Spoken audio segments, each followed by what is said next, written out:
back to my studio. I hope you're all having a good time. I know I didn't have anything last week, and that is because I was on a trip to New Orleans. And so today we're going to do some watercolor, and I'm going to try and sort of replicate a little bit. This is a picture of a Japanese ink on silk painting that I saw at NOMA, which is the New Orleans Museum of Art. And they had a beautiful display of Japanese art. And I thought this one would make a great little watercolor project. So I'm gonna have that off to the side. It's not gonna be an exact replica, but it's giving me an idea of that very minimalistic, simplistic style that they use for ink on silk. So we're gonna get started. I've already started wetting down my paints. I got some brushes set here to get me started. And we're just gonna throw some paint around and see what happens. One of the things we wanna do is make sure that we're keeping things very simple. We're gonna start with very pale colors and go to dark only when we need to.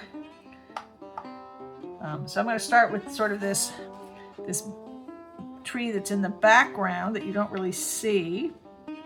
So we want something very watered down and very pale for that. And then we'll do these dark, slightly darker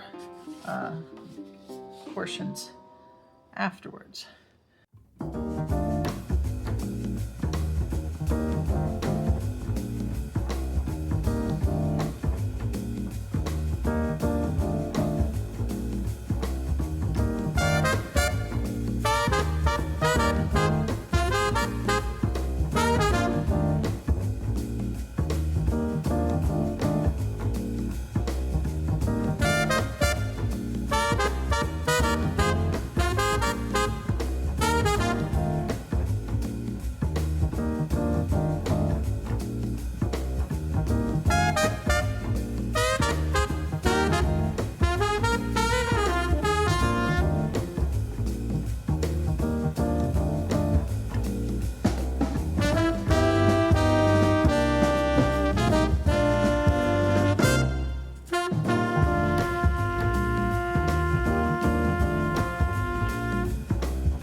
to think about it for a while. It may be done, it may not be. Okay, so this is final results. I think I need to learn that when you're copying something that is very narrow, you either need to have very narrow paper or you have to change the whole perspective a bit. So I had to add a batch of stuff from sort of my original inspiration piece to make it sort of fit a wider page. The birdies are not my favorite, but at least they're birdies. So, but I like the minimalist nature. I think I did justice to what I was trying to achieve with sort of the paler background tree and the darker foreground trees. But something simple, yet pretty. I hope you all enjoyed this. If you did, please give me a thumbs up, leave me a comment, subscribe to my channel, and hit that notification bell so you know when I upload more videos. Now this is part of Friday with Friends, so please check the description box for all the links, and I hope you're all having a wonderful, wonderful time.